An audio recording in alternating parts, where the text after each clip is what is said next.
जी friends, कुछ time पहले एक बड़ा इंपॉर्टेंट सवाल मेरे पास आया था कि जो हम क्यूसी में रॉ मटेरियल की टेस्टिंग करते हैं फार्मास्यूटिकल इंडस्ट्रीज में, इसमें सबसे पहला जो नंबर ऑफ टेस्ट आपके होते हैं किसी भी रॉ मटेरियल के, list of the test specification जो आपके पास होती है, एक स्पेक आपके पास होती है, उसमें सबसे पहला टेस्ट होता है डिस्क्रिप्शन या अपीयरेंस का।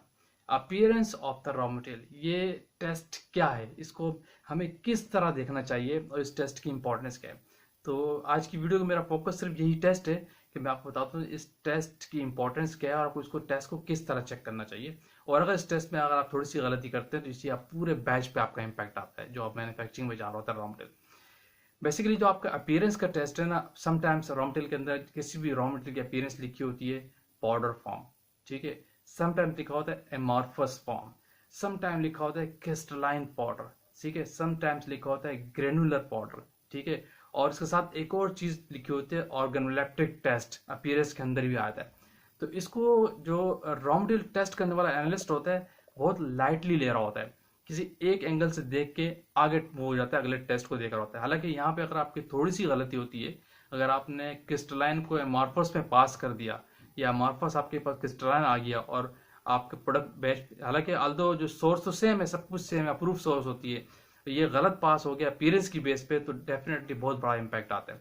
जब एमॉर्फस की बात करता हूँ करते हैं किस तरह, मैं आपको बताता हूँ। जो एमॉर्फस अगर आपके पास लिखा हो तो इट मीन्स कि आपका जो appearance of the raw material है बिल्कुल पाउडर फॉर्म है। उसको फिंगर पे लेके या किसी पेपर पे लेके आप यूं जब ग्राइंड करते हैं वो बिल्कुल पाउडर, जैसे टैल्कम पाउडर नहीं होता, ऐसा होता है हमारे पास।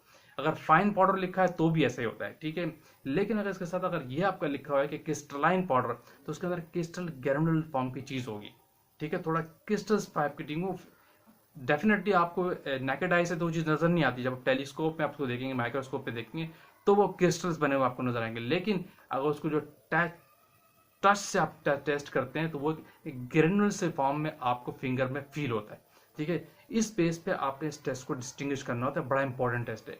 ये एमॉर्फस लिखा हो, फाइन पाउडर लिखा हो, या ग्रेनुलर लिखा हो, या क्रिस्टलाइन पाउडर लिखा हो, अगर आपने क्रिस्टलाइन को एमॉर्फस समझ के पास कर दिया लाइटली लेते हुए, तो डेफिनेटली जब ये बैच मैन्युफैक्चरिंग पे जाएगा, जब सीप से पास करते हैं आपके न्यूज को या पाउडर को किसी इंटरमीडिएट स्टेज से, तो वहां सीप पे बहुत प्रॉब्लम हो जाता है। ये हो सकता है आपकी कोटिंग में, कंप्रेशन में प्रॉब्लम कर दे, हो सकता है आपकी अपीयरेंस को डिफरेंट कर दे, प्रोडक्ट की जो अपीयरेंस होती है उस टैबलेट की जो अपीयरेंस है उस पर भी फर्क आ जाए। तो इसीलिए जब भी ये अपीयरेंस वाला जो टेस्ट है, बड़ी केयरफुली आपको, जो रॉ मटेरियल का एनालिस्ट है खासकर, बड़ी केयरफुली इस टेस्ट को पास करना चाहिए। क्योंकि इसका अगर गलत पास हुआ है, एमॉर्फस क्रिस्टलाइन हो गया, क्रिस्टलाइन एमॉर्फस आपने समझ के पास कर दिया, तो वो आपकी सीड में प्रॉब्लम करेगा, प्रोडक्शन में जाके आपके किसी भी स्टेज पे, इंटरमीडिएट स्टेज पे वहाँ पे प्रॉब्लम सामने आ सकता है। मे बी के सीप से पास ना हो, मे बी के बहुत जल्दी से पास हो जाए, whatever and so on, granulation के दौरान तो डिफरेंट प्रॉब्लम आ सकते हैं। इसीलिए जब भी ये टेस्ट लिखा हो तो बड़ी केयरफुली आपने करते हैं। अच्छा, दूसरा टेस्ट इसी के साथ अपीयरेंस में लिखा होता है organoleptic test, complies are not. तो ऑर्गेनोलेप्टिक टेस्ट क्या है, बेसिकली इसको आप चेक करके देखते हैं, अपनी टंग से, जबान से इसको हल्का सा टेस्ट करते हैं। इसके लिए टेस्ट करने का तरीका ये होता है कि आप लाइट क्वांटिटी लेके टेस्ट करते हैं कि किस तरह का ऑर्गेनोलेप्टिक टेस्ट इसका किस तरह आ रहा है। सामने लिखा होता है 100 है, किस तरह है, फाइन है, तो सामने आप उसको बेस पे कंप्लायंस करते हैं। लेकिन आपने इसको करने के लिए यही क्राइटेरिया, आप इसको टेस्ट करते हैं जबान से हल्का सा।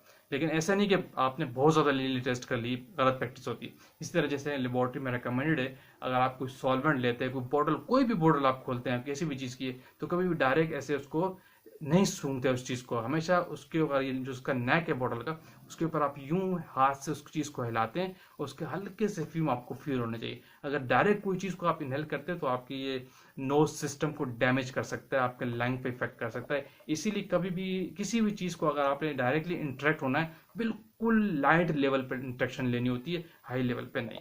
तो ये जस्ट ये अपीयरेंस का जो टेस्ट है रॉ मटेरियल का, अंदाजा करें कितनी इंपॉर्टेंस रखता है अपने अंदर, और बड़ा केयरफुली करना होता है। और एनालिस्ट को एक बहुत लाइटली लेते हुए आगे चला जाता है और उसका बहुत बड़ा वर्स इंपैक्ट आपकी प्रोडक्शन पे आ रहा होता है।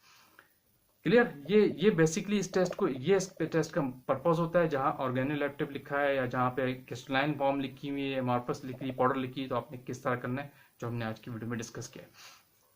वीडियो का एंड करते हैं। जो लोग चैनल पे न्यू है वो लाजमी सब्सक्राइब कीजिए, ताकि इस तरह की टेक्निकल वीडियोस आप तक पहुंचती रहे। Thank you for watching. अल्लाह हाफिज़।